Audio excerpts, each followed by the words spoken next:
Hi, welcome back to another session of Marketing Minute Live. I'm marketing coordinator here at Innovative Global Vision, Jasmine, and joining me today is Adrian, our content marketing specialist. We are streaming on LinkedIn, Facebook, and YouTube. Let us know where you're watching from and when you're watching. Are you watching the live session or the replay? If you have any questions along the way, feel free to drop them in the comments and we will get to them as soon as possible. Today, we are planning to discuss the good, the bad, the ugly of responding to reviews. We all know the importance of responding to reviews, but do you know how to react in an impressive manner that does not detract potential customers? So no matter what kind of reviews someone leaves you, the good, bad, or ugly, you have to respond. Adrian, I've noticed that sometimes people will not respond to reviews, even good reviews.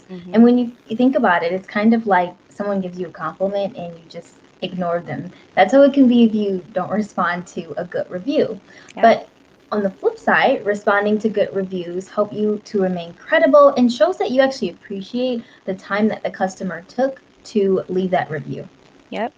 And like Jasmine said, you must understand the importance of acknowledging the good reviews rather than just the bad ones. After all, it's very easy to continue the conversation after a customer leaves a good review, and you can improve relationships with your customers through reviews and show prospects and customers alike that you are listening. And this allows you to generate more repeat and referred customers. And we all know that satisfied repeat customers are more likely to spend much more money with your business. So responding to reviews, positive and negative, literally pays off. Right, and that's really good. You've linked the responding to the reviews to an increase in sales. Yep. Next, we want to talk about responding to bad reviews. And our question for you is, how do you handle a negative review? You know, knowing how to respond appropriately to negative reviews is critical. Yep. Usually, if someone leaves a bad review, the service they received was less than what they expected. And we all have our busy days, but we don't want to just go and bash a place just for the heck of it. Exactly. So for you on the business end, the first step you want to take is to thank the customer for sharing and realize that there is an opportunity for you to apologize. Now, apologizing is not necessarily an admission of guilt, but an apology that they've received a less than favorable experience can be quite appropriate. Exactly. So, as Jasmine said, you just need to think positively of your bad reviews, so to speak, because the customer is actually doing you a favor by giving you the ability to improve on what they feel you lack.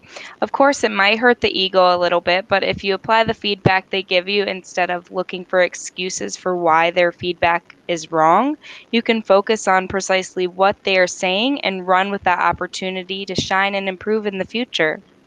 Well said, Adrian. And as the business, you also want to be aware, try not to solve the problem entirely online, like in the review section. You want to make sure you state in the response that you would either like the customer to reach out to you or you plan to reach out to the customer and let them know that you're going to help them turn that negative experience into a positive one. Yep. Not only does this help de-escalate the situation, but it also shows you value your customers and you want to see them give your business another chance. So doing this also shows you have good intentions for your customers as well. Yeah.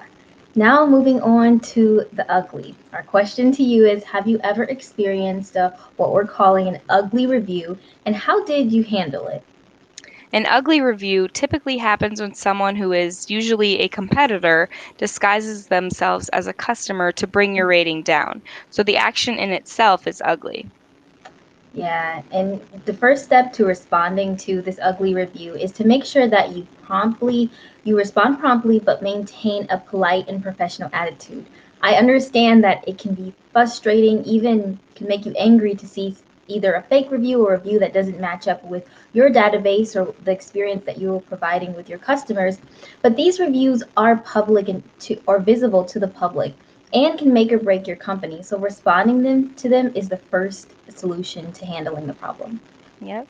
And then after responding to them, you can explain that as you looked through your customer database, it doesn't look like you've ever even done business together. And at this point, you could state that you're unsure if their review was intended for another company and politely ask them to contact you so that they can identify themselves.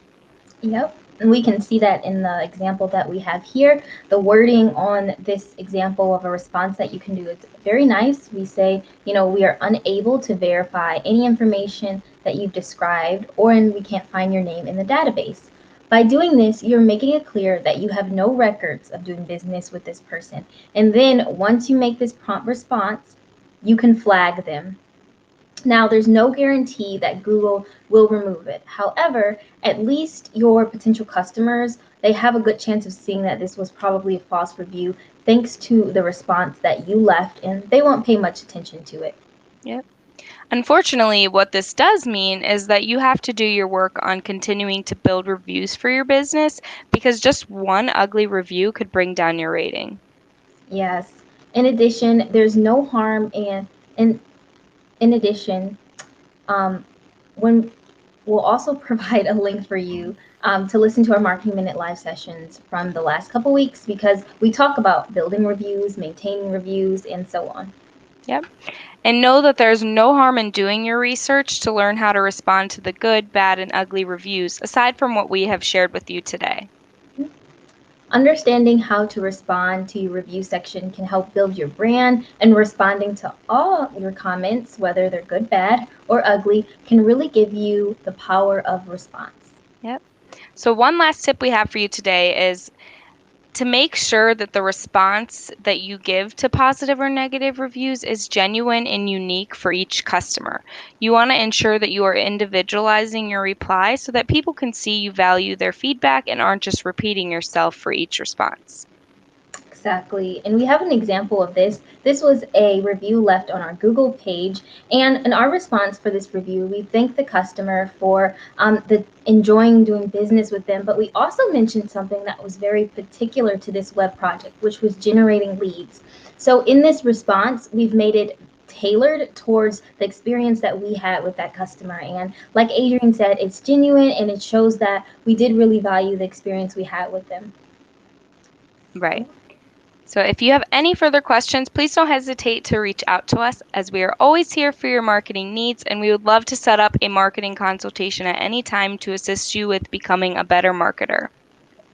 And that wraps up another session of Marketing Minute Live. We thank you so much for joining us today. If you have any questions, feel free to pop them in the comments, contact us, and hopefully we'll be able to see you next week, same time, same place.